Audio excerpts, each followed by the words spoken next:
Okay, so you're talking about thumb going to thumb in a legato.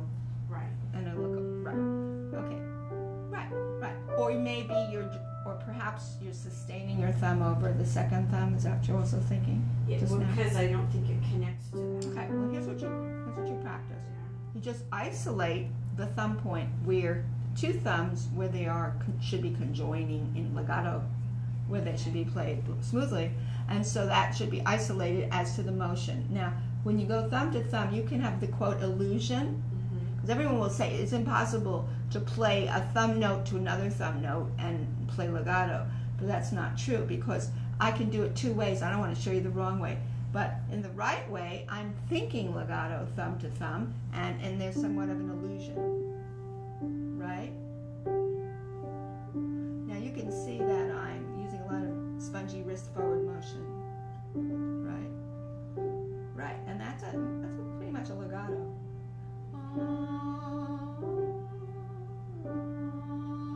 Right? I think it's a legato, particularly because the pedal is going to help you later in terms of you won't hear any spaces. No, I don't think anything wrong with that. Now the difference between the second thumb G is that's a quarter note, stays, right? Yeah. Right, but yes, and because it stays, you're still going to have to do the legato. Even if it stays, you're going to think,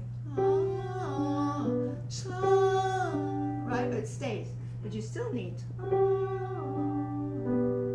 right, I go forward, a bit forward. Right, that's right. So show me the long G. Perfect. I see nothing wrong with that. Now I would say, though, raise up your dynamic a little bit, because if you get too tiny, it gets very like kind of superficial sound. You want to get a little bit into the keys, raise up to MP maybe. Okay, so try that. Beginning. Except you don't want to sustain your G. Now somebody would argue with me that, some people argue that there's going to be a pedal down, so why even fuss about it? Well, because whatever you do without the pedal has implications for the sound with the pedal or without the pedal, right? Well, do you know what I'm saying? It with the pedal, and then but if I held it like this and I put the pedal, I would get a different sound than if I practiced this and I still held the pedal. In other words, you get two different results. Yes. Yeah, I would think so. Right. So that's why we have to, without the pedal, know how to do it first. Rotate. Hold G. Good. Start again. Under. Roll. Yeah, that one got a little bit blurred over, right? Yeah. Not blurred over, but sustained over. Sustained, so I have to let it loose fast. Just to listen carefully. Listen. Right, and listen. Now hold the G. Yeah, I don't think the G survived though. No, the it G. didn't. Listen. G.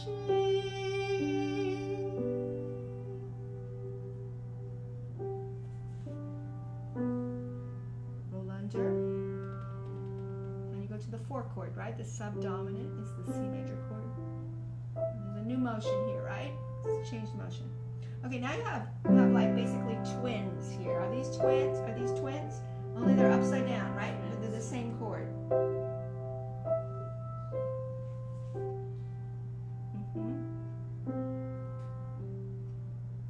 that wasn't right. Okay, so let's block out. Okay, measure 3 before we do anything. Measure 3. We know we're going to the C chord, basically, right?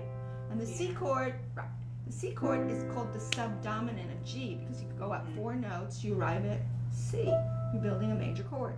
That's called the subdominant. But we decided that it was in what inversion? It was in seconds. That's important to know because when you practice, you want your hands to arrive in the right inversion, right? So you want to go like this, right? The one that changes is this, it goes to reposition. Right? Right? Correct? Yes. Yes. That's right. And reposition. Yes, yes. Now, it says crescendo, so you want to start your crescendo not at the beginning of the word crescendo. That means that's the lowest point of the phrase. Then you're getting a little bit more here, and more here, and more here, and still more according to the music. But where I disagree with is, it's still, you know what? I would still pull down a little bit here. Know why? Right. back. Why do you have to pull back a little bit? Because 4 chord to 1 is like a plagal cadence idea. It's like it melts back. 4 likes to melt back to 1, even though it's not the end of the phrase yet. But it will be the end of the phrase. Actually, it will, right? Yeah. The phrase is ending. Lean, less, finish. Now, artistically, I would say you want to do something where you end up bigger than what's coming later, because what's coming later is back to what? A soft dynamic, right? Where it says P.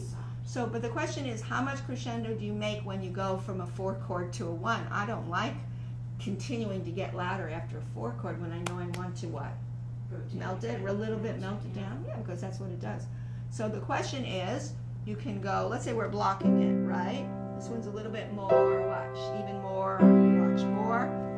Now a little bit less, but still not disappearing, not disappearing.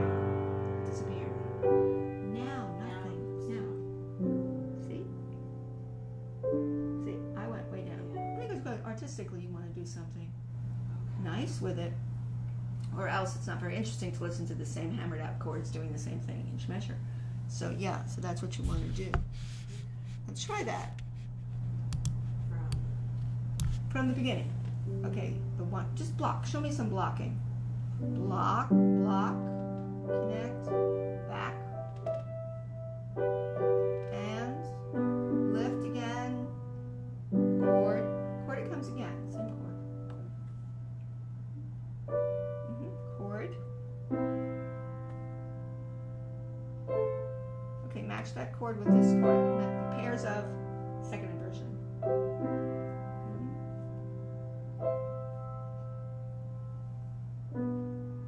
Don't get too soft, or else we're going to be able to get softer later. Yeah, right, because then we'll be disappearing altogether. Like I said, I would edge it down a little bit, but you can't edge it too much down, or you're in trouble, right? Let's see what happens. Let's say I observed it. Let's say I observed it, but I finally edged it down there now. I can really make that gorgeous P. So I edged it down more toward the end, because I don't want to end up with, you know, a smackdown resolution from a 4 chord to a 1 chord. Yeah. So these are artistic liberties that one takes that makes things perhaps more musical. Of course, you're going to have to hold on to what? To what? To this. Watch. Resolve. Now here's where your wrist dips a little so you can come forward in a resolve. This and resolve forward. Breathe in. I breathe in there. Breathe in.